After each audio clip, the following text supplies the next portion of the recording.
Hello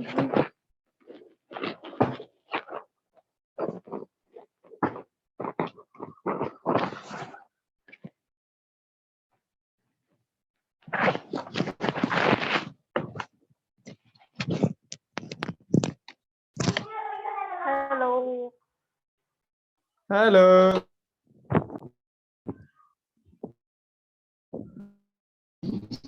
अरे भाई हमारे यहाँ तो पानी आ रहा।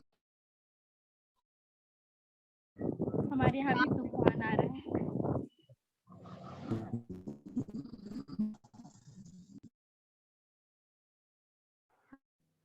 हमारे यहाँ नहीं हो रही है पानी की।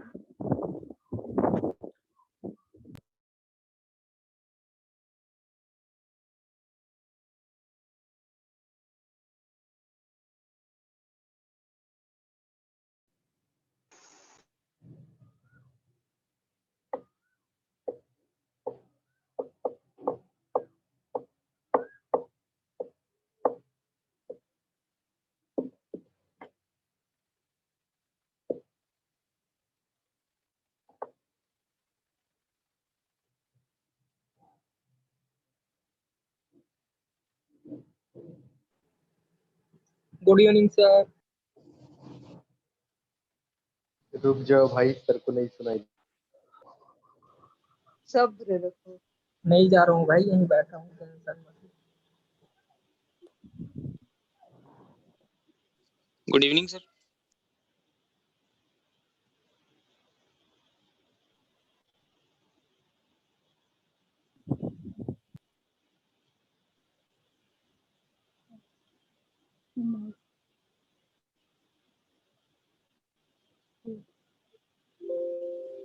Good evening sir. Good evening बेटा, good evening. Good evening sir. Good evening sir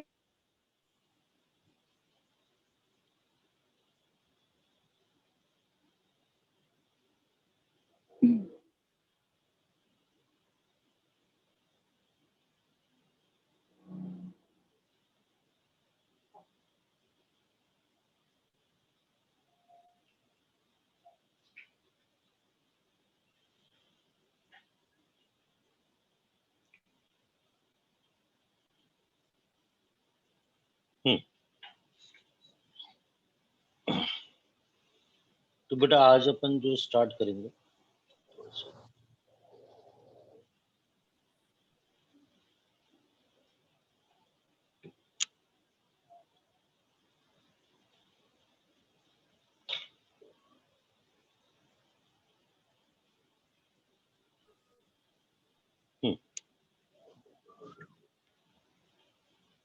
तो बेटा आज अपन स्टार्ट करेंगे उसी में जो ये है गैसियस स्टेट का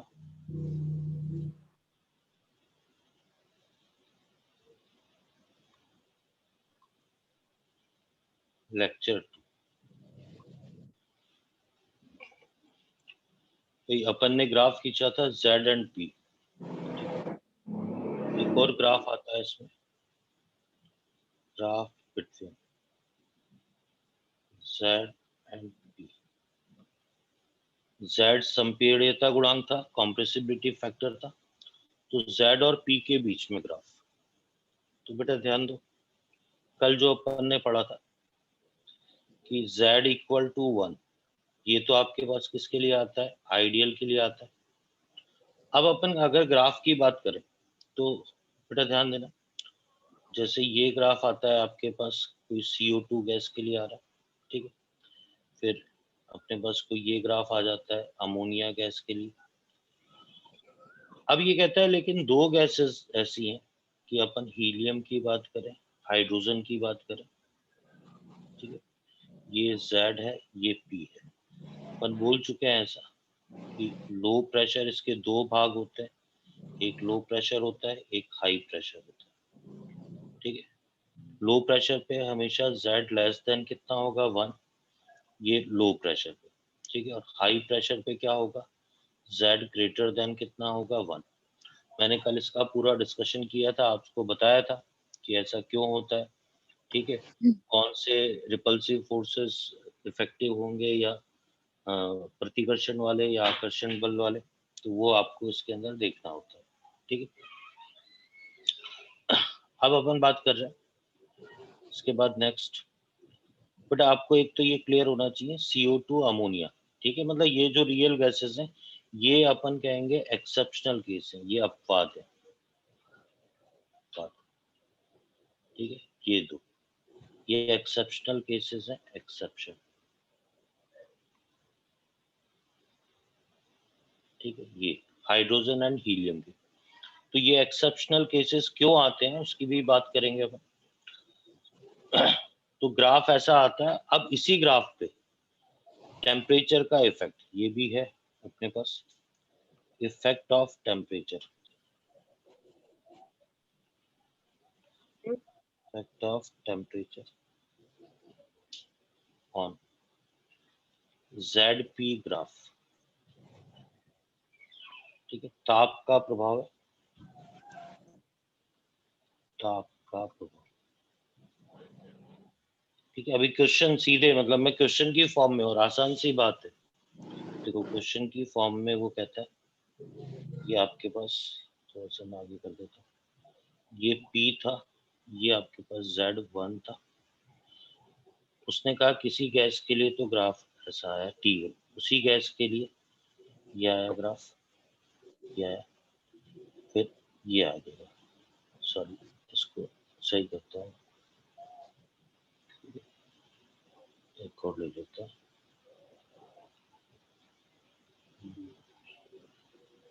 ये T1 टेम्परेचर पे था, फिर इसने कहा T2 टेम्परेचर पे ऐसा ग्राफ आया, फिर T3 टेम्परेचर पे ऐसा ग्राफ आया, ठीक है, बकायदा ये क्वेश्चन आया हुआ है बेटा, और आप जवाब दे सकते हो, ठीक है।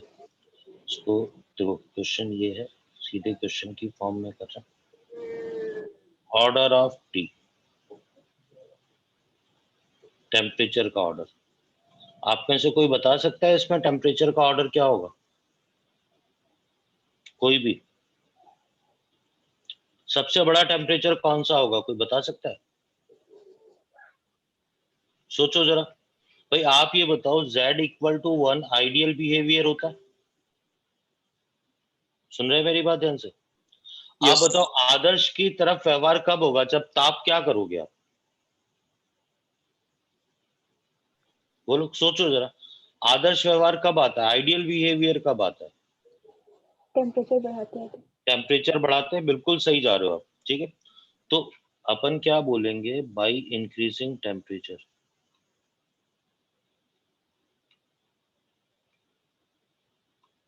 ठीक है, टेम्परेचर बढ़ाने पे जो आइडियल आदर्श व्यवहार है, आइडियल बिहेवियर, ये भी क्या होगा, आदर्श व्यवहार भी क्या होगा, इंक्रीज होगा। तो बेटा आदर्श व्यवहार किस पे इंक्रीज हो रहा है, सबसे ज्यादा T3 में आ रहा है, तो आपका वास्तव में ऑर्डर क्या हो जाएगा, T3, T2, फिर क्या आ जाएगा T1। बेटा आप देखो, आपको आ गई मेरी बात समझ में, सभी स्टूडेंट फ्री के मार्क्स हैं, आप बिल्कुल परेशान नहीं हो, ये आपकी इस पे मैंने पूरा क्वेश्चन, ये देखो पूरा क्वेश्चन, ठीक है, एक तरीके से पूरा क्वेश्चन है। अब आप ये देखो, ये पूरा क्वेश्चन है आपके पास, आपको एक ग्राफ दे रखा है, 4 ऑप्शन दे रखे हैं, T1 T2 T3 में, कोई बड़ा कोई छोटा उस हिसाब से, लेकिन इसमें T3 सबसे बड़ा होगा, क्योंकि ज्यादा ताप पर, बेटा अगर किसी को नहीं आया समझ में वापस सुन लो, ज्यादा ताप पर गैस का व्यवहार व्यवहार आदर्श की तरफ बढ़ता है,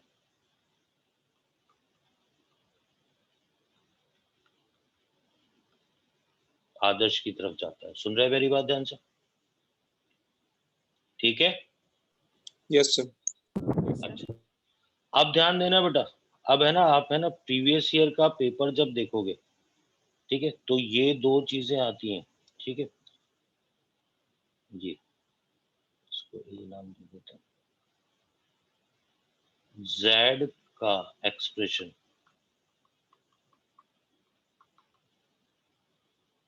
व्यंजक, जिसको सूत्र भी बोलते हैं,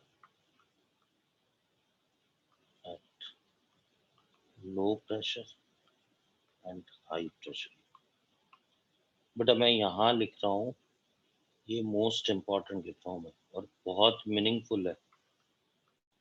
याद नहीं करना है आपको, केवल समझना है, आप ध्यान देना, ठीक है। बिल्कुल एग्जाम में, नीट में आ चुका है, मेंस में आ चुका है, प्रीवियस ईयर पेपर में देखना आप, ठीक है, आपको मिलेगा ये क्वेश्चन। तो कैसे सॉल्व करते हैं आप ध्यान देना। दो केस आएंगे, लो प्रेशर, ठीक है, निम्न दाब पर। पहले चलो उच्च दाब का ले लेते हैं, हाई प्रेशर,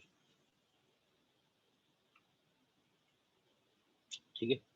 अब ध्यान देना, अपने पास समीकरण थी P प्लस N, तो अपन 1 ले रहे हैं, 1 मोल के लिए बात कर रहे हैं, क्योंकि वो N की टर्म्स में देता नहीं है। तो मैंने आपको P plus A upon V square, और ये हो गया V माइनस B। और आपको अगर कोई कंफ्यूजन है तो मैं एक काम करता हूँ, पहले है ना आपकी पूरी लिख देता हूँ, फिर n इक्वल टू 1 के लिए लिखता हूँ। देखो वॉन्डरवाल समीकरण थी, पान करके मैंने बोला था PA n square V square, और ये हो गया मेरे पास V minus NB is equal to nRT। अब अगर n 1 मोल ले लूँ मैं, तो P plus A upon V square आ गया, और ये आ गया V minus B equal to RT आ गया, ठीक है। अब ध्यान देना बेटा, आप सारी चीज बिल्कुल मैथ से और सिंपल सी मैथ से, ठीक है। अगर P बहुत बड़ा है, greater greater, large value, high pressure का मतलब लार्ज वैल्यू, तो अब आप ये बताओ P प्लस कोई भी वैल्यू होगी उसको अप्रोक्सीमेटली कितना बोल देंगे, P बोल देंगे।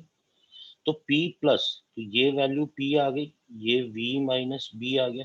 बेटा ये वाली जो टर्म थी, इसको मैंने केवल P लिखा, ये रीजन आ गया क्या आपको समझ में, ये बताओ। यस ठीक है, और ये आ गया RT। अब मैंने इसका मल्टीप्लाई कर दिया, PV minus PB is equal to RT। अब मैंने RT से डिवाइड कर दिया बेटा पूरी इक्वेशन को, तो PV अपॉन, क्यों किया, क्योंकि Z चाहिए मेरे को, minus PB upon RT equal to 1। बेटा इसके बाद ये कैसे आया, आपको आगे बात समझ में, ठीक है। अच्छा यस सर। अब मुझे पता है Z इक्वल टू क्या था बेटा, Z इक्वल टू क्या था मेरे पास, PV अपॉन nRT था। अगर n 1 मोल की बात करूंगा तो PV अपॉन कितना आ जाएगा, RT आ जाएगा, ठीक है। Yes sir. PV upon RT, इसको तो Z लिख दिया, Z minus PV upon RT equal to 1 आ गया, तो Z इक्वल टू आ गया 1 प्लस PV अपॉन RT। बेटा ये एग्जाम में पूछा जाता है, ये एक्सप्रेशन एग्जाम में, ठीक है, ये एग्जाम में कि कौन सा एक्सप्रेशन सही है, और होना भी यही चाहिए, Z ग्रेटर। भाई अपने को पता है उच्च दाब पर, उच्च दाब पर जो ग्राफ बना था उसमें Z ग्रेटर देन 1 आया था ना। बेटा ध्यान दो, कुछ भी टिपिकल नहीं है। मैंने कहा वॉन्डरवाल समीकरण तो अपने को याद करनी थी, उसको 1 मोल के लिए लिख लिया मैंने। 1 मोल पे लिखने के बाद मैंने कहा उच्च, मैथमेटिकली क्या होता है, कोई चीज बहुत ज्यादा उच्च होती है तो उसके रेस्पेक्ट में दूसरी चीज क्या हो जाएगी, कम हो जाएगी, तो उसको नेग्लिजिबल ले लो। अरे आ रही है बात समझ में, Yes, sir. ठीक है। अब इसी में क्या आएगा आपके पास, लो प्रेशर का आ जाएगा, तो सेकंड नंबर लो प्रेशर। बेटा मुझे पता है P proportional to 1 upon V होता है, या V proportional to 1 upon P होता है। अगर P कम होगा तो लो प्रेशर पर जो वॉल्यूम होगा, वॉल्यूम वेरी हाई, वॉल्यूम बहुत ज्यादा होगा। अब देखो जो वैंडरवाल समीकरण थी, P plus A upon 1 mole वाली लिख रहा हूँ, V minus B equal to RT। अब बेटा इधर साइड में देखो, V very high, very high, तो V माइनस, अगर किसी वैल्यू में से, बहुत हाई वैल्यू में से, तो ये लगभग V आएगा, तो ये तो यही का ये रहा, A अपॉन V स्क्वायर। और यहाँ पर इसकी जगह बेटा आप ध्यान देना, क्योंकि V बहुत बड़ा था, हमेशा बड़े में से छोटे को जो घटाएंगे या ऐड करेंगे, तो वो वैल्यू हमेशा पहले बड़ी वैल्यू चूज करो, तो लो प्रेशर पे क्या था, वॉल्यूम बड़ा था, वॉल्यूम बड़ा था, तो V हो गया ये केवल, और ये RT आ गया। अब V का तो अंदर मल्टीप्लाई कर दिया, PV प्लस, बेटा ये आ गया PV plus A upon V, ये आ गया, और ये आ गया RT। अब ध्यान देना बेटा, RT से डिवाइड कर दिया, इसके बाद ये, इसके बाद ये, तो PV अपॉन क्या आ गया, RT plus A upon VRT, और ये 1 आ गया, ये Z हो गया प्लस A अपॉन VRT हो गया, और 1 हो गया, तो Z इक्वल टू आ गया 1 माइनस A अपॉन VRT। कई स्टूडेंट दोनों फॉर्मूले सीधे याद भी रखते हैं, भाई सर पेपर में आ गया तो हम तो सीधे, पर नहीं बेटा, मैं तो कहूँगा इतना याद भी नहीं रह पाता, याद रह जाए तो बहुत ही बढ़िया, ये सब करना ही नहीं पड़ेगा। तो ये लो प्रेशर पे आ रहा है, ठीक है, ये एग्जाम में पूछा जाता है, ये एग्जाम में पूछा जाता है, और होना भी ये चाहिए, Z लेस देन कितना आना चाहिए, 1 आना चाहिए, ठीक है। तो ये चीज है।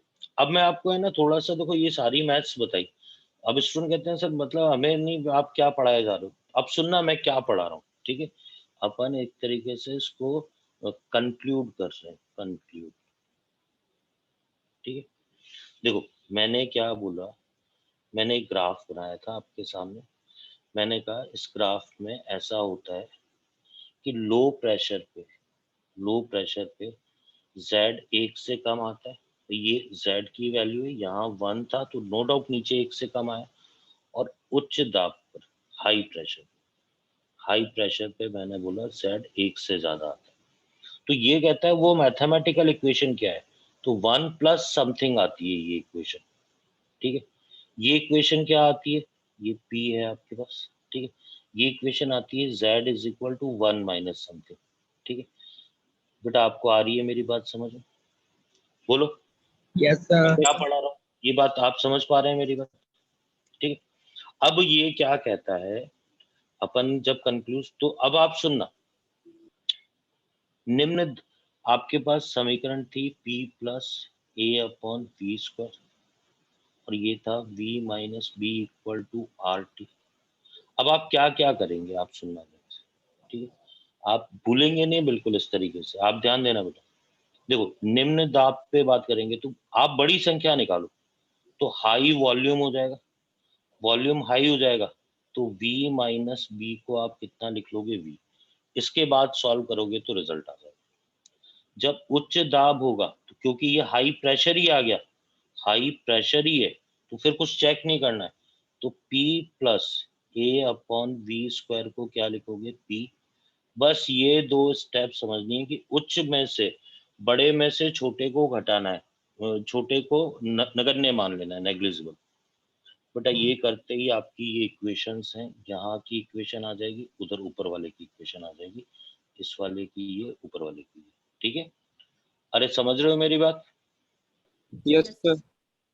ठीक है। अब इसी में ये कहता है, अब तीसरा पार्ट इसका, अपन ने, आपको याद हो तो बेटा आप देखो मैं बनाता हूँ, ये था hydrogen and helium, hydrogen helium, ये चाहे निम्न दाब हो चाहे उच्च दाब हो, special case of hydrogen and helium ये बोलते हैं, special case of hydrogen and helium at all pressure, सभी दाब पर, Z ग्रेटर देन Y। तो बेटा एक तो ये जो रीजन पूछेगा, कारण इसमें बताना होगा, due to very smaller size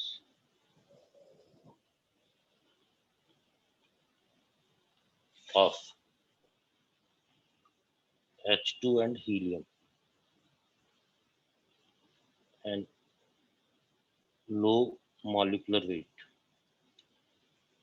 value of A is equal to very low।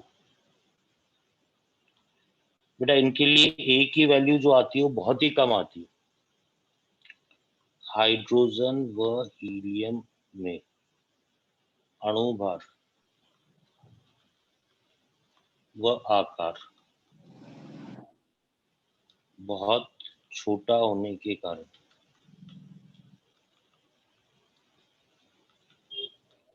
ठीक है, बहुत छोटा होने के कारण, ठीक है, ए का मान बहुत कम होता है।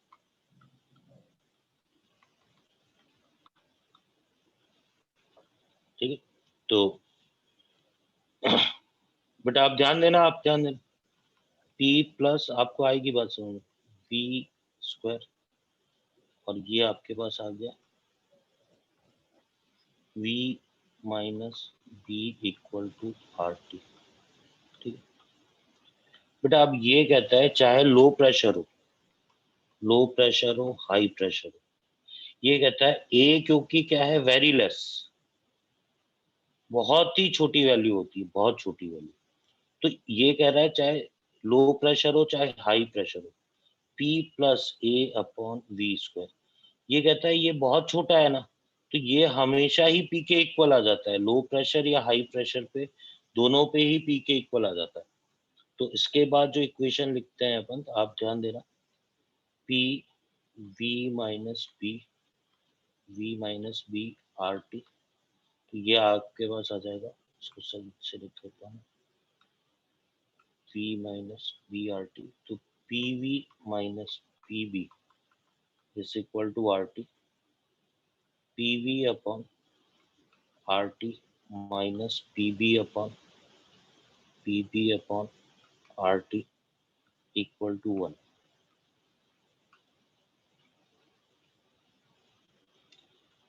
अब ध्यान देना बेटा, तो ये तो z हो गया, z minus P B upon R T 1 आ गया, z is equal to 1 plus P B upon R T. तो z greater than 1 at high pressure and low pressure both. बेटा अब मैं बता देता हूँ आपसे क्वेश्चन क्या पूछता है, आप सुनना ध्यान से, ये तो डेरिवेशन था पर मेनली ये जो रीजन लिखा हुआ है ये है क्वेश्चन का बात। ठीक है, वो कहता है कि हाइड्रोजन हीलियम में जो Z चाहे लो प्रेशर था, पर इसमें तो जो ग्राफ आ रहा है ये रेड कलर से आपको दिख रहा है ना, ग्राफ रेड कलर से, भैया वो कह रहा है हमेशा ही चाहे निम्न दाब था चाहे उच्च दाब था, Z की वैल्यू 1 से ज्यादा क्यों रहती है, तो आपको रीजन देना होगा क्योंकि इसके A की वैल्यू, जो वैंडरवाल नियतांक A होता है उसका मान क्या होता है, बहुत छोटा होता है। अरे सुन ली मेरी बात ध्यान से, यस सर। बेटा मैंने है ना आपको मैं बता दूं, ये हल्के में नहीं लेंगे आप, ये बड़ा ही इम्पोर्टेंट सा ग्राफ चल रहा है आपका। ठीक है, तो ये है ना, सुनना ध्यान से, कल से लेके आज तक में नंबर 1 पे आता हूँ। कल मैंने आपको ये बताया था Z लेस देन 1। ठीक है, अब आप एक चीज बताओ, जब 1 से कम है तो V रियल कम हो जाएगा, V आइडियल, वॉल्यूम कम होता है। ठीक है, वॉल्यूम कब कम होता है बेटा, जब आकर्षण बल क्या होगा ज्यादा, तो इसमें आकर्षण बल जो अट्रैक्शन फोर्स है वो मोर डोमिनेटिंग होगी। Z1 मतलब यूं भी ध्यान रख सकते हो, Z बड़ा है तो वॉल्यूम भी बड़ा है, वॉल्यूम बड़ा है तो आप क्या बोलोगे, वॉल्यूम कब बढ़ेगा, जब प्रतिकर्षण, तो इसमें Z ग्रेटर देन 1 में रिपल्सिव फोर्सेस मोर डोमिनेटिंग, अधिक प्रभावी होंगे। ठीक है, आज मैंने बताया आपको एक तो हाइड्रोजन हीलियम का व्यवहार ऐसा, और यही रीजन भी बोल देता हूँ, ये जो अपवाद वाला व्यवहार होता है उसके पीछे कारण है ए का मान इन दोनों के लिए बहुत कम होना।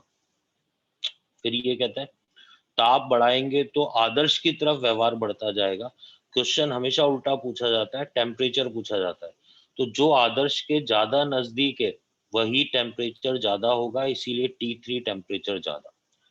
फिर कुछ स्टूडेंट याद करते हैं, पर मैं बोलूं सजेस्ट नहीं करूंगा कि उच्च दाब और निम्न दाब पे जेड का एक्सप्रेशन, ये तो पता है भाई, 2 ऑप्शन तो वैसे ही उसमें क्लिक हो जाते हैं बेटा, ये तो छोड़ के वैसे भी नहीं आना है। आपको पता है 1 प्लस 1 माइनस, 2 तो प्लस वाले होंगे, 2 इतना तो अपन ने ग्राफ से ही याद रह जाएगा, उच्च दाब पे 1 से ज्यादा होगा तो 1 प्लस प्लस आएगा, और निम्न में 1 माइनस माइनस, तो 2 ही ऑप्शन में से एक टिक करना होता है, पर अपने को तो पूरा आना चाहिए ना, 2 में से भी एक क्यों। ये तो अपनी जगह है, बट अब मेन ये है कि जब निम्न दाब होगा तो आयतन उच्च होगा, तो V को पड़े रहने दो, यहाँ V आ जाएगा। जब उच्च दाब है तो ज्यादा वैल्यू हो तो P को पड़े रहने दो। हाइड्रोजन ये मैंने जिक्र कर ही लिया, तो बेटा ये चीज थी बड़ी इंपॉर्टेंट, ठीक है। इसी में क्या है बेटा, मैं आपको क्वेश्चन बताता हूँ, ये भी बस वेट ही कर रहा है बेटा। ये क्वेश्चन है, ये क्वेश्चन मेंस में आ चुका है, ठीक है, IIT में आ चुका है, ठीक है, एट STP, ठीक है बेटा, आप ध्यान देना, STP, ठीक है। The volume of real gas if Z less than of 1, 1 mole gas का STP पर आयतन कितना यदि Z less than 1, ठीक है। ऑप्शन ये दे रखे हैं बेटा,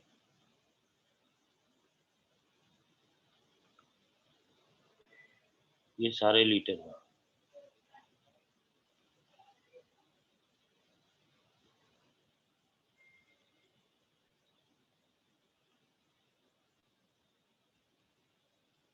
ठीक है। अब आप सॉल्यूशन देखना बेटा,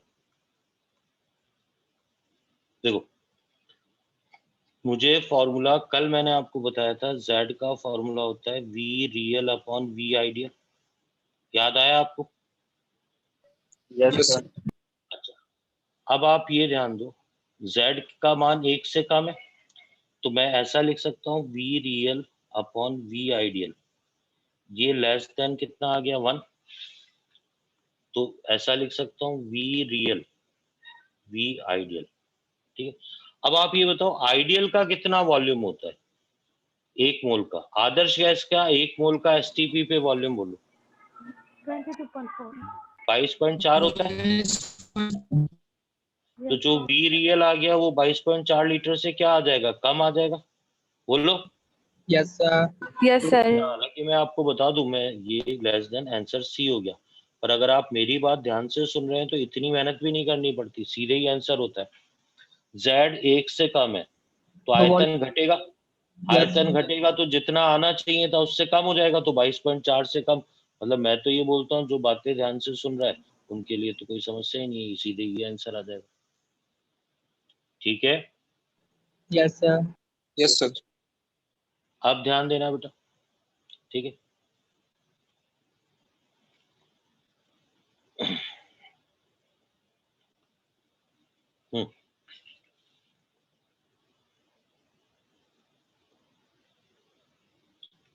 नेक्स्ट आता है आपके पास लिक्विफिकेशन ऑफ गैसेस,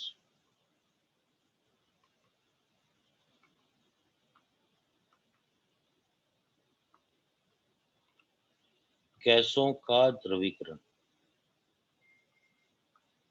गैसों का द्रवीकरण,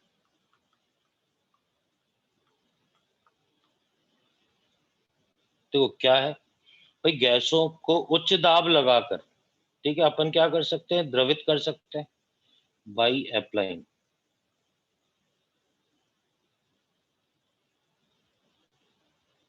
high pressure the gases can be liquefied, gas को क्या किया जा सकता है, द्रवित किया जा सकता है, ठीक है। गैसों पर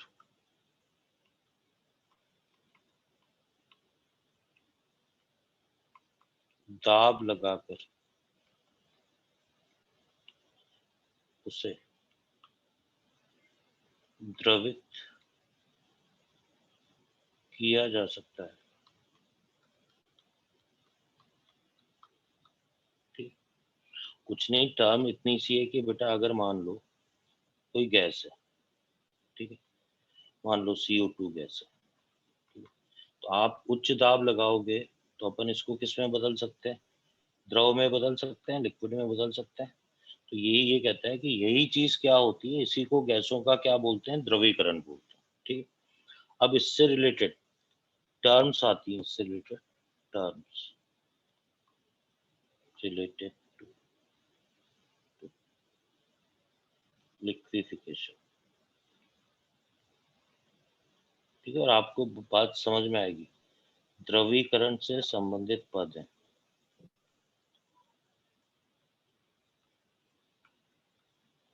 ठीक है, देखो सबसे पहला बहुत ही इंपॉर्टेंट, क्रिटिकल टेम्परेचर।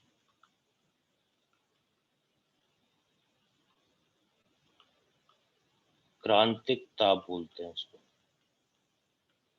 क्रांतिक ताप, टीसी। वह ताप जिससे के ऊपर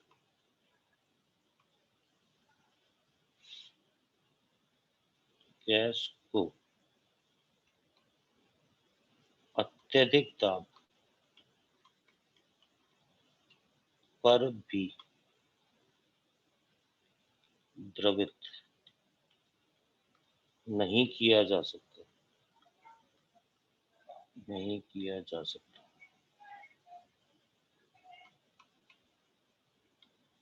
वह PC the temperature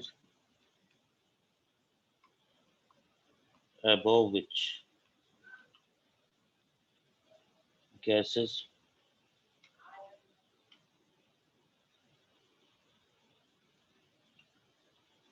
cannot be liquefied at high pressure STC। But आप समझना मेरी बात, ठीक है। देखो जैसे क्या है, टीसी मान लो 32 डिग्री सेंटीग्रेड है CO2 गैस का। ठीक है, अब सुनना मेरी बात बेटा ध्यान से। आपने क्या किया, इस गैस को, ये तो फिक्स्ड वैल्यू थी, ये तो फिक्स थी, अब ये फिक्स हो, मैंने इसको एक दो अलग अलग कमरे में रखा। ठीक है, मैं डायग्राम एक मिनट सही करता हूँ भाई। दो अलग अलग स्टूडेंट थे, सुनना मेरी बात, या तीन कर देते हैं, तीन स्टूडेंट थे। देखो यहाँ पर भी CO2 गैस थी, यहाँ ये CO2 गैस है, यहाँ CO2 गैस है। ठीक है, इसने कहा कि भैया आपकी मर्जी है, जितना दाब लगा सकते हो, वो आपको छूट दे रखी है इसने। ठीक है, ये जो था ये 20 डिग्री सेंटीग्रेड पे थी, ये आपके पास थी 40 डिग्री सेंटीग्रेड पे। ठीक है, अब ये कह रहा है, आप सुनना मेरी बात बेटा, 32 डिग्री सेंटीग्रेड क्रांतिक ताप है ना, तो इससे ऊपर के ताप पे अगर गैस है, अब इसका अगर आपसे पूछा जाए कि इसका द्रवीकरण कर सकते हैं क्या, इसका द्रवीकरण, तो आप बोलोगे 32 से कम पे है, इसका द्रवीकरण 20 डिग्री सेंटीग्रेड पे किया जा सकता है। आ रही है मेरी बात समझ? बोलो बेटा। Yes sir. और 40 पे, भाई अगर आपने 40 पे रखा है ना, भैया टेम्परेचर का भी रोल होता है, इसी को क्रांतिक ताप बोलते हैं। आपने अगर 40 पे रखा है तो आप कितना भी कुछ भी कर लो बेटा, आप सुन रहे हैं मेरी बात ध्यान से, आप कितना भी प्रेशर लगा लो, हाई से हाई प्रेशर लगा लो, वो कहता है भैया अब आप द्रवीकरण नहीं कर सकते। तो 40 डिग्री सेंटीग्रेड पे द्रवीकरण आपसे पूछा जाए, लिक्विफिकेशन होगा क्या, तो आप बोलोगे नहीं हो पाएगा। किसी ने कहा सर मैं एग्जैक्टली 32 डिग्री सेंटीग्रेड पे रख दूं, तो मैंने कहा हाँ, इस पे द्रवीकरण हो जाएगा। मतलब ये वो अंतिम ताप होता है जिसपे द्रवीकरण हो जाता है। तो ये एक तरीके का, बेटा आपको आ रही है मेरी बात समझ? आप खुद सोचो, अगर मुझे गैस को भाई द्रव में कैसे बदलूंगा, ठंडा करके ही तो बदलूंगा ना बेटा, कूलिंग करके। बोलो ठीक है। वो कह रहा है अगर आपने क्या है टेम्परेचर बहुत हाई कर रखा है ना, तो आप कितना भी प्रेशर लगा लो, तो वो कह रहा है आखिर उसकी भी एक लिमिट होगी ना, कोई टेम्परेचर होगा। तो ये कह रहा है वो अंतिम टेम्परेचर है टीसी, वो अंतिम ताप है जिसपे इसका द्रवीकरण हो जाता है। अरे आ रही है मेरी बात समझ में? Yes, Yes, sir. बोलो। sir. ठीक है, अब आपको बेटा ये याद करना पड़ेगा। क्या याद करना पड़ेगा? अब ये है ना, थोड़ा सा ये फिजिक्स में भी है शायद, मुझे जहाँ तक याद है। ये वैल्यू आप याद करेंगे बेटा, 8a/27 RB, जो भी है बेटा, अब आप इसको याद करेंगे, ये वैल्यू याद करें। ठीक है, हेलो सर। ठीक, हाँ बोलो बेटा। सर 40 से कम हो सकता है, सॉरी मतलब 22 से 32 से कम हो सकता है, लेकिन ज्यादा में द्रवीकृत नहीं होगा ना? हाँ नहीं द्रवीकरण। होगा। Okay sir. हाँ बेटा बिल्कुल यही बात है। ठीक है,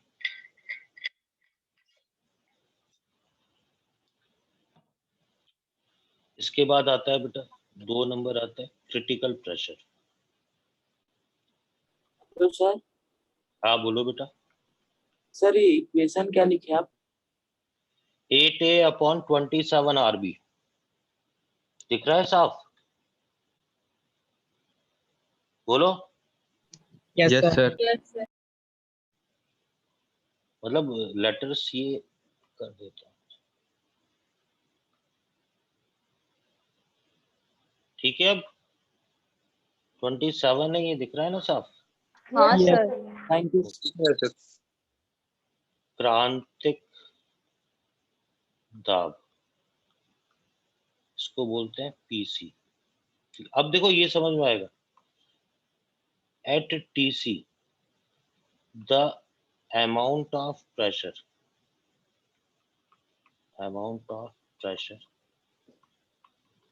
applied for liquefaction is PC। बेटा अब क्या है, जो अभी 32 डिग्री सेंटीग्रेड बोला था ना, उसी ताप पे जितना दाब लगाया जाएगा, क्रांतिक ताप पर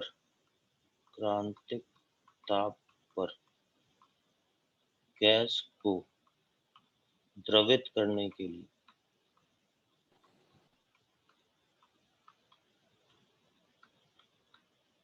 जितना दाब लगाया जाएगा,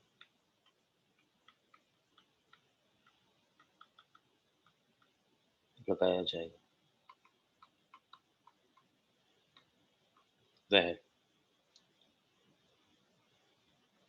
जितना दाब लगाया जाएगा वह पीसी कहलाता है। बेटा आ गई मेरी बात समझ में? टीसी होगा ना, सारी बात कितने डिग्री सेंटीग्रेड पे? 32 पे। किसी और गैस का 40 है, तो 40 पे जितना दाब लगाएंगे द्रवित करने के लिए, उसी को पीसी बोलते हैं। फिर आपको पीसी का फॉर्मूला भी याद करना पड़ेगा बेटा, ये याद करेंगे, PC is equal to A/27B²। ठीक है, ये याद। इसके बाद इसी तरीके से तीसरा नंबर आता है वीसी, क्रांतिक आयतन।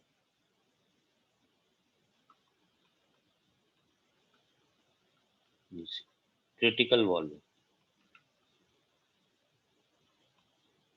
सर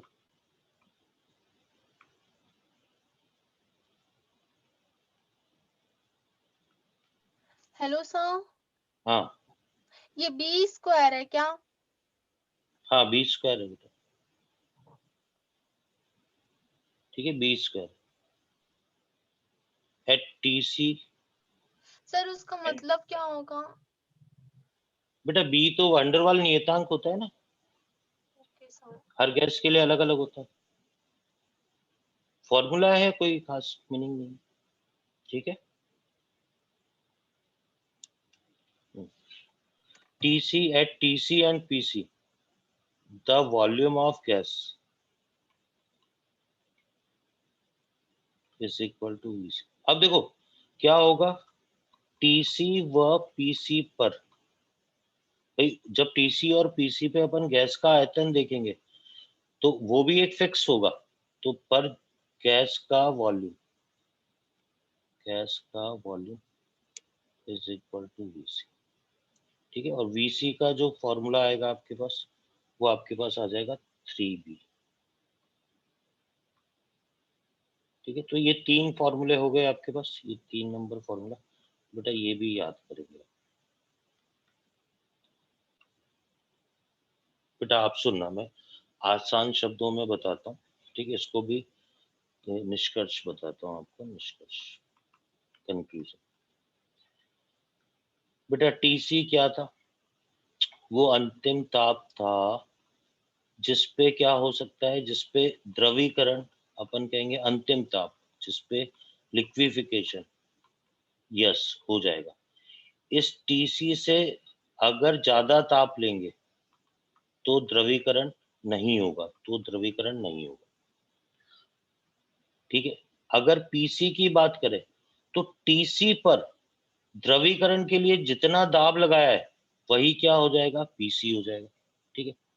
वीसी की बात करें तो वो क्या होगा बेटा, टीसी एंड पीसी पर अपन चेक करेंगे कि शुरू में गैस का वॉल्यूम कितना आ रहा है, तो वो क्या आ जाएगा, जो वॉल्यूम आएगा, जो वॉल्यूम आएगा वही उसका वीसी होगा। बेटा आपको आ गई मेरी बात समझ में? बहुत आसान सा Yes, है अगर। sir. अच्छा बेटा जो इसमें मेन होता है मैं आपको बताता हूँ, ठीक है, गैस का द्रवीकरण, ठीक है। मोस्ट, अब बेटा ये फिर फ्री के मार्क्स हैं, लेकिन आप क्वेश्चन कैसे पूछे जाते हैं वो समझ लेना, ठीक है। देखो इसमें एक तो क्या होता है कि जल्दबाजी में स्टूडेंट बहुत बड़ी गलती करते हैं। अब आप सुनना पहले, है ना, आप खुद कोशिश करना कि, है ना, क्वेश्चन क्या है, 2 क्वेश्चन कराऊंगा मैं आपको, ठीक है, आप ध्यान से देखना दोनों क्वेश्चन, ठीक है। गैस ए,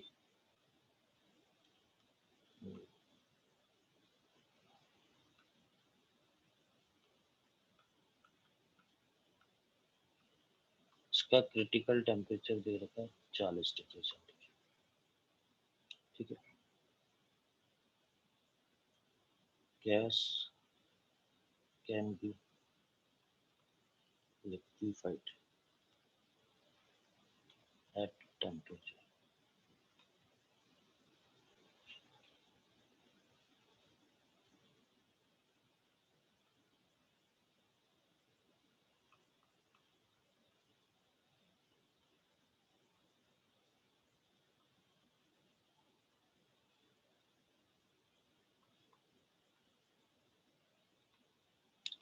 तो इसका सॉल्यूशन तो आसान है, जनरली स्टूडेंट सही बता देते हैं। बताओ बताओ क्या होगा? ABC। Sir ABC। ABC, A B Sir, और खास ABC. बात सी भी आंसर में दोगे आप। अरे समझ में आ रही है बात? क्योंकि Yes, sir. क्रिटिकल टेम्परेचर से कम पे उसका क्या हो जाना चाहिए, तो आंसर क्या आ जाएगा आपका, ए बी सी। बोलो Yes, sir. समझ नहीं बताइए। है, नहीं आया समझ में? वापस बताऊं? यस हाँ बेटा देख, मैंने क्या बताया, क्रिटिकल टेम्परेचर से कम ताप होता है ना, उस पे गैस का क्या हो जाता है, द्रवीकरण हो जाता है, उस पे गैस का लिक्विफिकेशन इजीली हो जाता है। सुन रहे हो मेरी बात ध्यान से? यस तो 40 है, उससे कम 20 और 30 तो कंफर्म हो गया, और खुद क्रिटिकल टेम्परेचर पे भी हो जाता है, ये लास्ट टेम्परेचर होता है जिसपे होता है। इससे ऊपर वाले पे द्रवीकरण, लिक्विफिकेशन, ये द्रवीकरण, द्रवीकरण नहीं होगा, ठीक है। सर हाँ बेटा, सर आप तो बोले थे उस टाइम कि 40 में नहीं होगा करके, क्योंकि मतलब 32 से उस समय तो 32 था ना, यहाँ क्रिटिकल टेम्परेचर 40 है बेटा, ओके सर। ये वैल्यू भी तो अलग है ना, थैंक यू। ठीक है। बेटा देखो ये क्वेश्चन तो आना ही, ये तो आसान में काउंट होता है। आगे बढ़े अपन, यस सर। Yes, sir. दो सोच समझ के, ठीक है। इसको अगले पेज पे लेता हूँ, ठीक है, इसका जवाब दो, ठीक है। ये दे रखी है आपको गैस, ये टीसी, ये दे रखा है x Y Z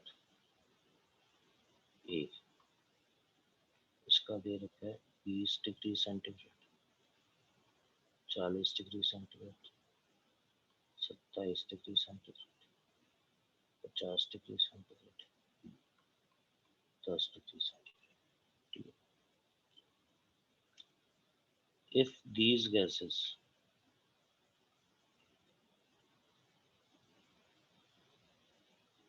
are present at 27 degree centigrade, ये गैस है 27 degree centigrade room temperature, then liquefaction, तो द्रवीकरण संभव है,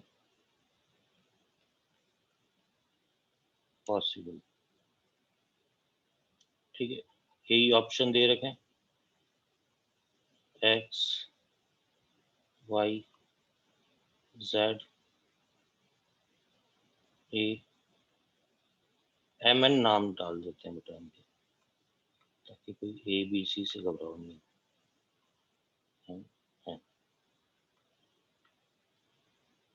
बेटा अच्छा क्वेश्चन है, इंटेलिजेंट क्वेश्चन है.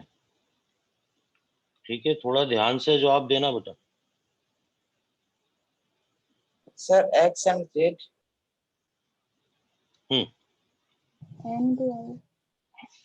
एन भी होगा sir. N. Sir X, N और जेड भी हो सकता, हाँ होगा. बिल्कुल सही, एक्स, एन एंड जेड. सही है ये, यस सर. बोलो. Yes sir.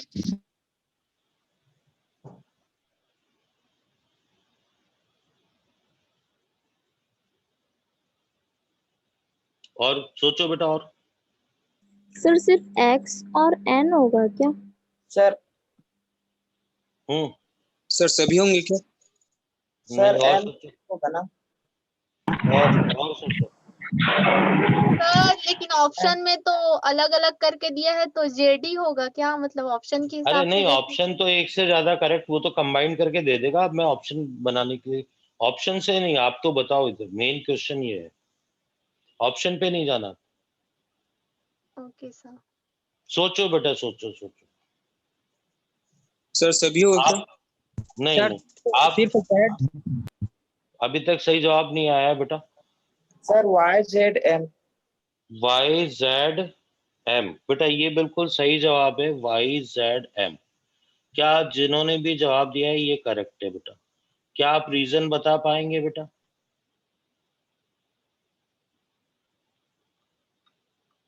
और ये इसीलिए इंपॉर्टेंट है, इसका आंसर हमेशा स्टूडेंट उल्टा करके आता है.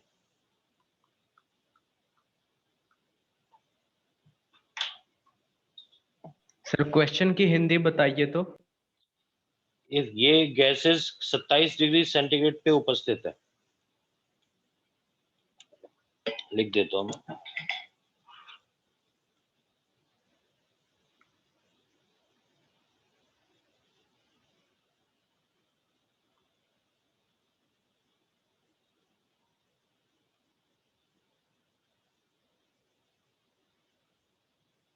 सत्ताईस डिग्री सेंटीग्रेड पे उपस्थित है, तो आपको बताना है कि किसका द्रवीकरण होगा.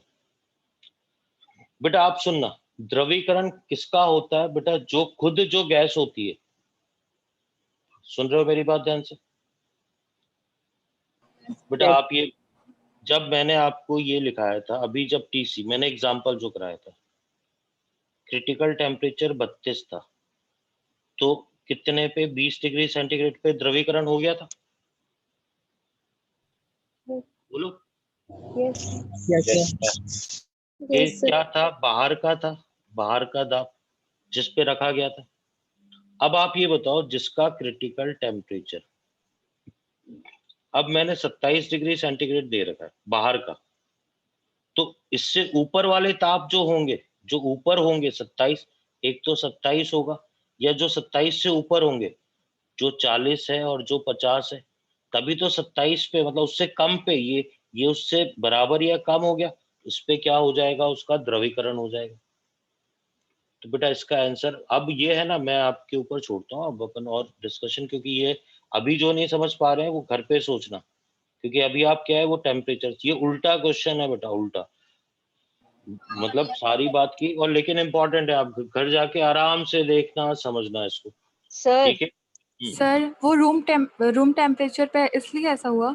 हाँ इसीलिए ऐसा है, बिल्कुल बात हाँ यही है। सर, मतलब जब भी रूम टेम्परेचर जितना भी दिया होगा उससे ज्यादा वाला आंसर दिया आएगा। हाँ उससे ज्यादा वाला, बिल्कुल बिल्कुल, ठीक है। और थोड़ा सा दिमाग लगाना, सोचना, ऐसा कुछ नहीं, ठीक है।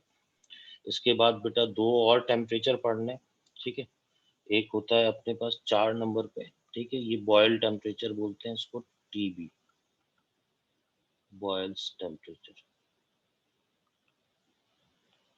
बॉयल था,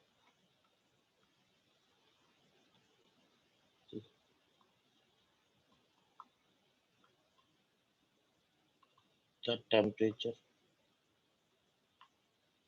at which gases behave as ideal gas for different range of pressure is T। अभी समझाता हूँ, वह ताप जिस पर गैस दाब की विभिन्न परास पर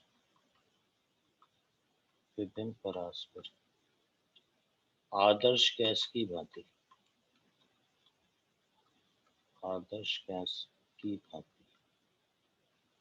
व्यवहार करती है,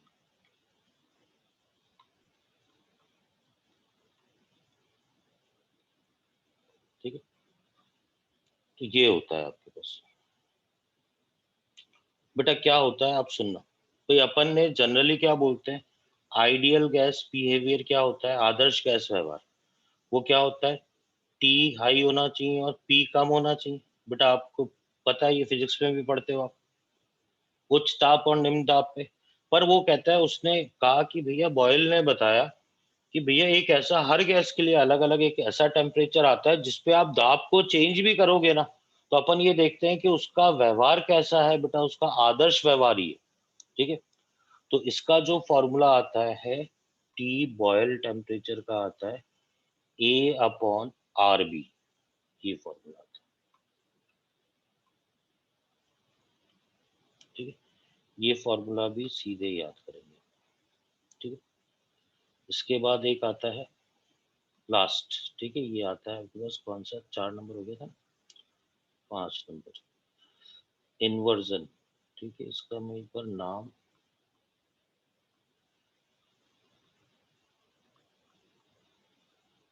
इन्वर्जन टेम्परेचर, किसी को याद है क्या, इन्वर्जन ही फिजिक्स में भी तो था, इसका मैं नाम थोड़ा स्लिप कर रहा हूँ हिंदी में,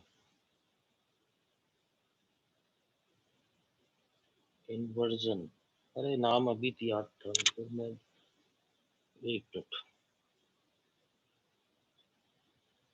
व्युत्क्रम में देख लूंगा बेटा, इसको आप देख लेना, इन्वर्जन आजकल तो गूगल पे देख लेना, ठीक है। इन्वर्जन टेम्परेचर टीआई से लिखते हैं, ठीक है।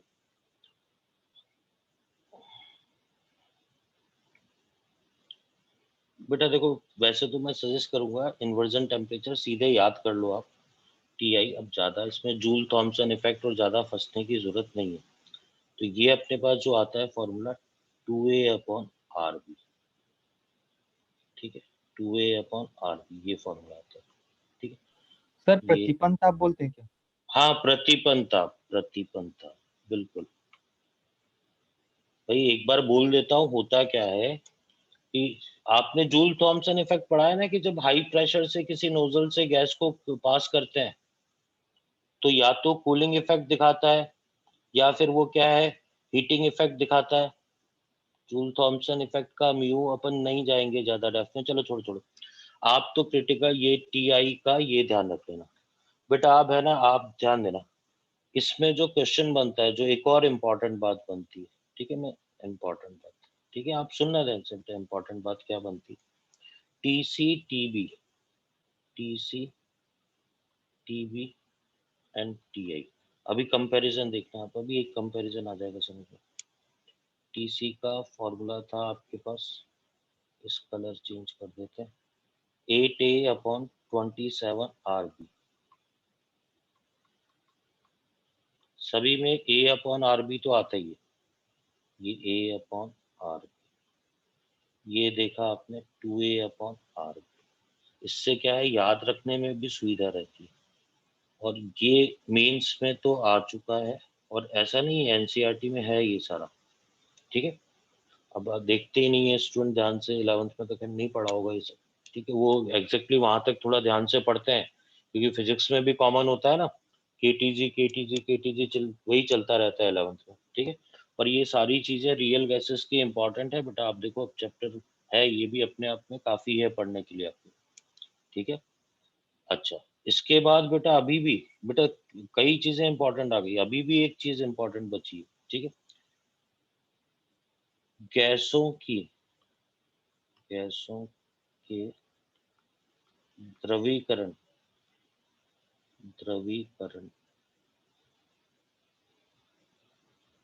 की सरलता,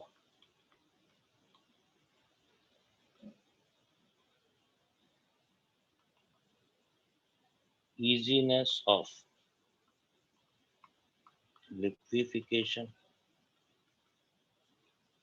of gases, ठीक है। तो बेटा जो सरलता होती है द्रवीकरण लिक्विफिकेशन,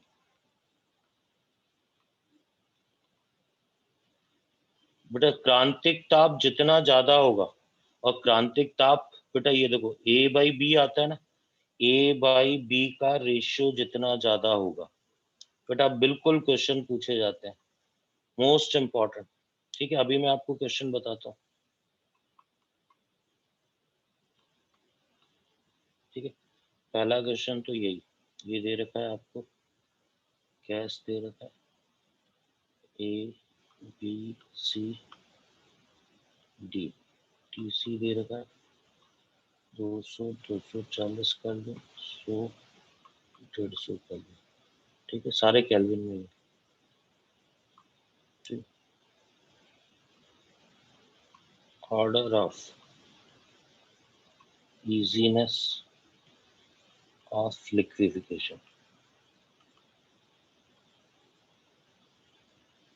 उसका क्रम, द्रवीकरण का क्रम की सरलता का क्रम,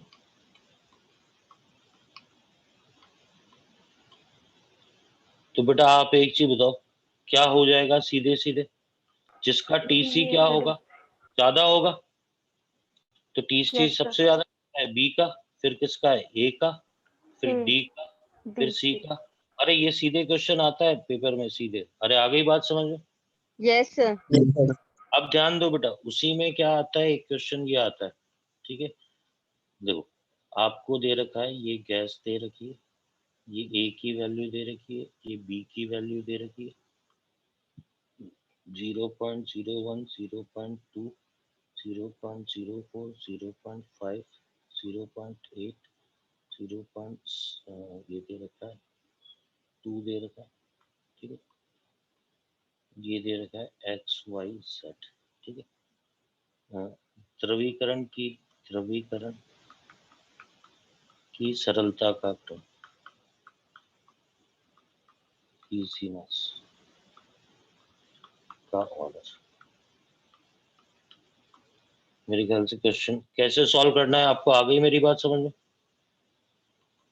देखो जो द्रवीकरण आएगा वो समानुपाती TC समानुपाती A/B, तो पूरा सॉल्व करने की जरूरत तो नहीं है, जिसके लिए A/B का अनुपात सबसे ज्यादा आएगा, बोलो बेटा। Yes sir. जिसके लिए A/B का अनुपात सबसे ज्यादा आएगा वो उसका द्रवीकरण सबसे आसानी से होगा, Yes, sir. ठीक है। अच्छा ऐसा भी हो जाता है, हालांकि उसको करना नहीं चाहिए, कई बार मान लो केवल A का मान देता, तो आप सीधे क्या कर देते, TC प्रोपोर्शनल टू जिसके लिए A का मान क्या होगा, लेकिन A और B दोनों के मान दे रखे हैं, तो A/B की वैल्यू जिसके लिए सबसे ज्यादा आएगी। अरे समझ रहे हो मेरी बात, यस सर। ठीक है। अच्छा, इसी में एक और क्वेश्चन आता है, क्वेश्चन नंबर 3। जेड सी का मान पूछ लेता है सीधे, और ये फिक्स वैल्यू भी होती है। अभी आपको सीधे ये तो याद भी करना है, इसको बोलते हैं क्रांतिक क्रांतिक संपीड्यता गुणांक, इसको बोलते हैं क्रिटिकल कंप्रेसिबिलिटी फैक्टर। ये कितना होगा? तो बेटा आप देखो, अपने को पता है Z का फॉर्मूला, तो जेड सी का फॉर्मूला, Z का फॉर्मूला क्या होता है? PV upon RT। तो जेड सी का फॉर्मूला हो जाएगा PC VC अपॉन RTC। ठीक है, तो इसका रिजल्ट सीधे देखो, अब मैं वैल्यू भी रख देता हूँ, थोड़ा सा याद भी आ जाएगा आपको। ठीक है, TC की वैल्यू तो अभी अपन ने देखी थी 8A अपॉन 27 RB आई थी। ठीक है, VC की वैल्यू ध्यान रहती है, ये आती है 3B आई थी। PC की वैल्यू, तो PC की वैल्यू अपने पास आई थी A अपॉन 27B²। ठीक है, तो इसमें सारा कैंसिल आउट करके देखोगे आप, R से R कैंसिल आउट होके फाइनली जो ZC का रिजल्ट आता है ये 3/8 आता है। ये भी आप याद कर लेंगे बेटा, ये भी याद करें।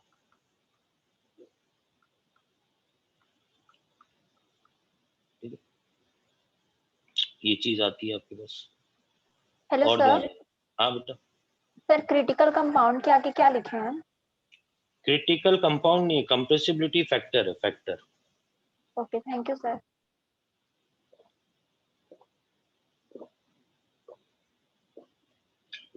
हाँ बेटा, आप ध्यान देना, अब एक और बड़ी इंपॉर्टेंट बात, बिल्कुल नहीं छोड़ के जाएंगे, सारी चीजें हैं सिलेबस में। फिजिबिलिटी ऑफ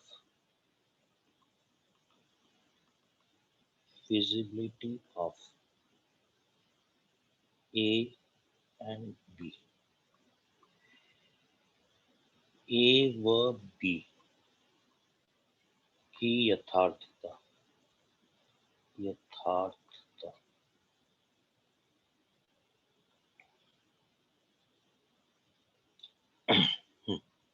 ध्यान देना बेटा,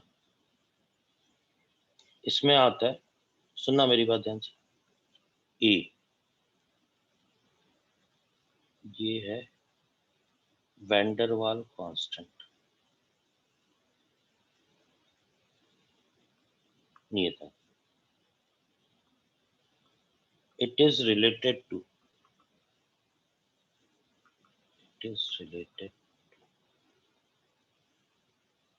intermolecular forces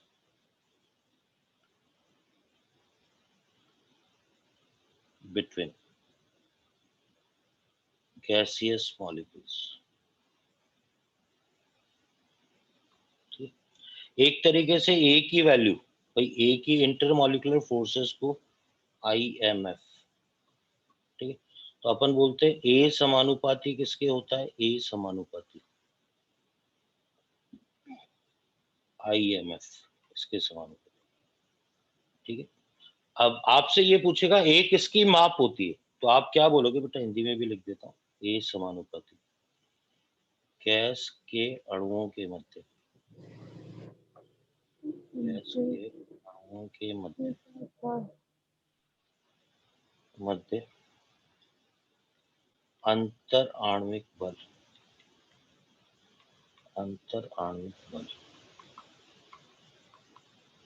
का माप। ठीक, तो A वास्तव में जो मॉलिक्यूल्स है उनके बीच में।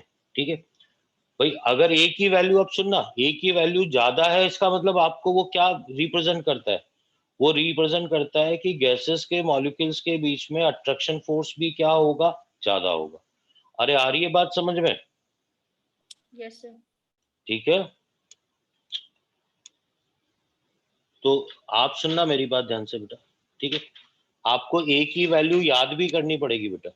ठीक है, A की वैल्यू आप याद करेंगे बेटा। ठीक है, मैं कुछ वैल्यूज आपको लिख के देता हूँ। ठीक है, जो कि आपको याद करनी है। बेटा ये कुछ है ए की वैल्यू, पहले मैं ए की वैल्यू लिख देता हूँ, ए वैल्यू ए, ये वैल्यू है SO2 में जो खास है Cl2, ठीक है, आपके पास है C2H6, ठीक है, NH3 HCl, CO2 CH4 N2 O2 helium H2, ठीक है, ये ऑर्डर। अब ठीक है, अब आप कहेंगे सर इतना कैसे याद करेंगे, तो मैं आपको क्लियर कर दूं, इसमें जो जो आपको जरूरी है याद होना वो याद करना, SO2 की ज्यादा Cl2, ठीक है, ये जरूर याद करना C2H6 NH3 एंड CO। बेटा ये अगर मैं कहूँ तो ये काफी इंपॉर्टेंट है, और इसमें क्या होता है, due to hydrogen bonding, molecular weight कम होते हुए भी हाइड्रोजन बॉन्डिंग के कारण इसका ज्यादा होता है CO2 से, तो A की वैल्यू ये याद करें। अब बेटा आपसे ये कहता है कि भाई B किस बात को दर्शाता है, सेकंड आता है B। आप कहेंगे B क्या है, तो ये भी एक वैन डर वाल कांस्टेंट है, वैन डर वाल, it is related to size of molecule, ठीक, या इसकी माप होती है, ठीक है, इसका संबंध,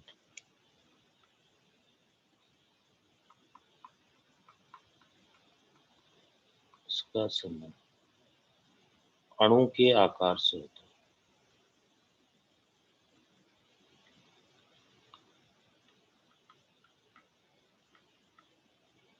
ठीक है, अणु के आकार से होता है। तो वैल्यू ऑफ बी, इसका मतलब यह है कि बी जितना बड़ा होगा, टोटल जो वॉल्यूम होगा, वो उतना ही क्या होगा, ज्यादा होगा, ठीक है। तो बी के लिए आप ये ध्यान रखेंगे बेटा, एक तो ये C2H6, फिर आप SO2, फिर CO2, फिर O2, ठीक। C2H6 क्योंकि ये बड़ा है, 2 कार्बन है और दूर दूर है, ठीक है, और 6 हाइड्रोजन है, तो C2H6 का ये बड़ा होता है, तो ये वाली चीज भी थोड़ी सी ध्यान रखना बेटा, ठीक है, ये भी ध्यान रखना। C2H6 वाला, इसमें C2H6 का लिए B की वैल्यू काफी बड़ी होगी, ये पॉइंट थोड़ा सा ध्यान रखना, ठीक है बेटा। अब मैं आपको बताता हूँ आज जो मैंने आपको बताया, ठीक है, अपन ने बिल्कुल एक एक बात कवर करी है। मैंने आपको पहले मैं क्लियर कर दूं बेटा, आपको चैप्टर के अंदर, ठीक है, मैं आपको सारी बात, अपन ने क्या है बेटा, मैंने कहा चैप्टर के 2 भाग हैं, और ऐसा नहीं है कि पहला भाग, बेटा मैं आपको शुरू से, आज अपन थोड़ी 2-5 मिनट बात भी करेंगे, ठीक है, बाकी फिर और भी सर, संजय सर कुछ प्लान कर रहे थे, वैसे वो वही बता पाएंगे कि क्वेश्चंस की फॉर्म में कुछ क्लास अगर चला पाए या कुछ ऐसा कुछ, वो अपनी तरफ से वो बता देंगे आपको, ठीक है, अगर ऐसा। वैसे कोर्स तो कंप्लीट हो गया आपका, केमिस्ट्री का तो शायद उसका भी कंप्लीट हो गया ना आपका, ऑर्गेनिक हो गया कल कंप्लीट। इनऑर्गेनिक का कल हो गया था ना शायद आपका। Yes sir. और ऑर्गेनिक का भी थोड़ा सा ही बच रहा है शायद, एक लेक्चर या 2 टर्न बस बाकी। यस हाँ, सर, हाँ, उसका नाइट्रोजन कंपाउंड बचा है। चलो अच्छा है, अच्छा। हाँ, तो बेटा देखो ऐसा है, ये पहले तो इस चैप्टर की बात कर लेते हैं। पार्ट ए था KTG, साफ साफ मैंने बोल दिया कि पार्ट ए, मैं आपको ये बता देता हूँ, मैंने है ना पूरे फिजिकल के अंदर 2 चीजें हैं जो आपको अपने आप पढ़नी, कारण ये कि ये बिल्कुल वही का वही है जो फिजिक्स में KTG, ठीक है, सुन रहे हैं मेरी बात ध्यान से, ठीक है। Yes sir. अच्छा, दूसरा मैंने आपको बताया था, हालांकि अब दिक्कत आएगी नहीं, अब आप है ना एक काम करना, सरफेस केमिस्ट्री में एक उत्प्रेरक वाला मैंने पार्ट छुड़वाया हुआ था, याद है आपको? Yes, sir.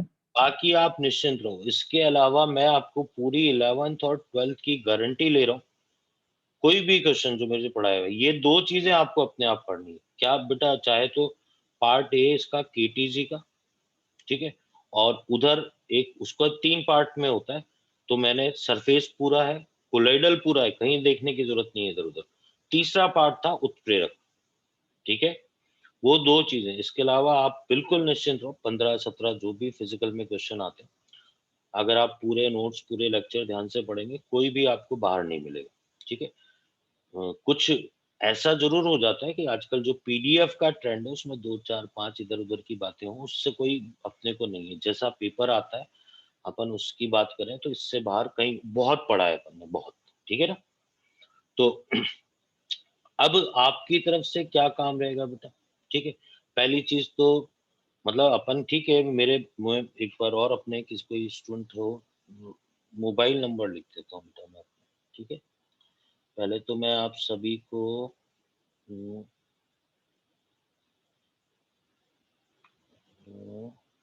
इसको थोड़ा बड़ा करते हैं।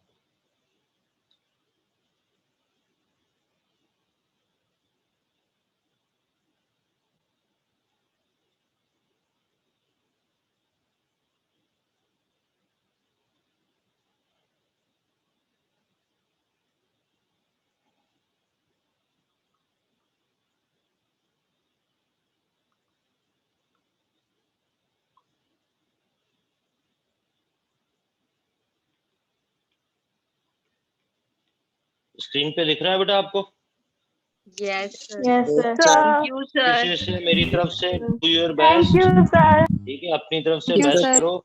मेरी बेस्ट विशेष है बेटा, आपको बिल्कुल आप डॉक्टर बनोगे, आपको मेडिकल कॉलेज मिलेगा, ठीक है, वो भी गवर्नमेंट का, ज्यादा इंपॉर्टेंट ये है, ठीक है। Yes, sir. Yes, sir. Thank you, sir. Thank you. और आपसे सीखने को बहुत कुछ मिला, लेकिन सही में हाँ सर, बहुत यस सर, बहुत सर न्यू न्यू आपके जितना चीजें फिजिकल सीखी। कोई आपके जितना अच्छा यस फिजिकल सर, कोई नहीं बहुत पढ़ाया मजा सर। किया है। विशेष केस, ठीक है। हाँ तो बेटा आप सुनना मेरी बात ध्यान से। आप लोग है ना, आपके पास अच्छी फैसिलिटी ये है कि सर इन सारे चलो वीडियोस माइक ऑफ कर दो। सर इन सारे वीडियोस को आप देख रहे हैं, सर के जो चैनल है टर्निंग पॉइंट वाला, उस पे डाल भी रहे हैं सर, यस ठीक है। सर। Yes, sir. यस वहां सर। से आप इजीली उनको देख सकते हैं, ठीक है। और जो मेरे मोबाइल नंबर है मैं वो भी लिख रहा हूँ बेटा, ठीक है, मोबाइल नंबर लिख रहा हूँ। आपको कोई भी, ठीक है,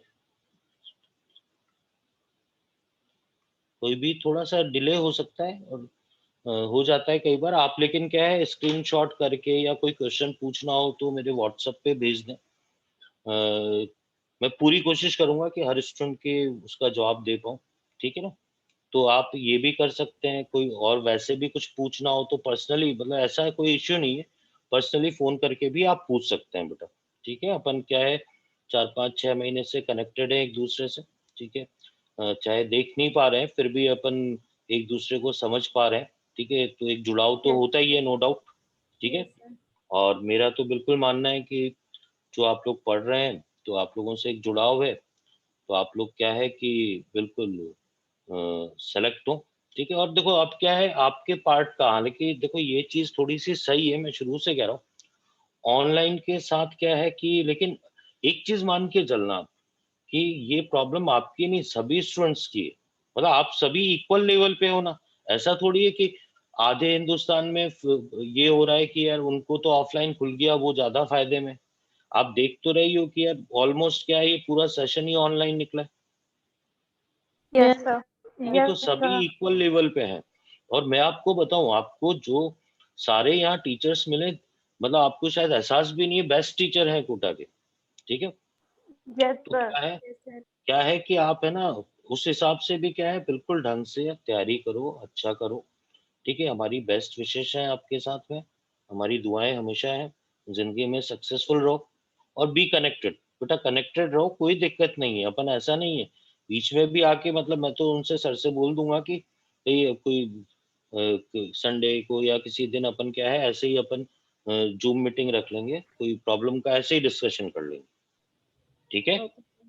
okay sir. Thank you sir. Thank you हाँ। Sir, thank you. हाँ, थैंक यू सर। सर आप बहुत अच्छा पढ़ाते हो। थैंक यू बेटा। Yes sir. यस ये सर। बहुत अच्छा पढ़ाते सर। Yes, sir. चलो सबसे बेस्ट मोल कॉन्सेप्ट पढ़ाया आपने। हाँ सर सही बोल रहे हो, फिजिकल अच्छा होगा। ठीक है, तो बेटा चलो ठीक है, आप लोग है ना करो तैयारी, और कोई समस्या है तो बोल देना, ठीक है? Okay sir, thank you okay sir. Sir. चलो दिख रहा है मेरा हाथ? Bye bye. Bye sir. Bye, sir. Thank you sir, बाबा सर।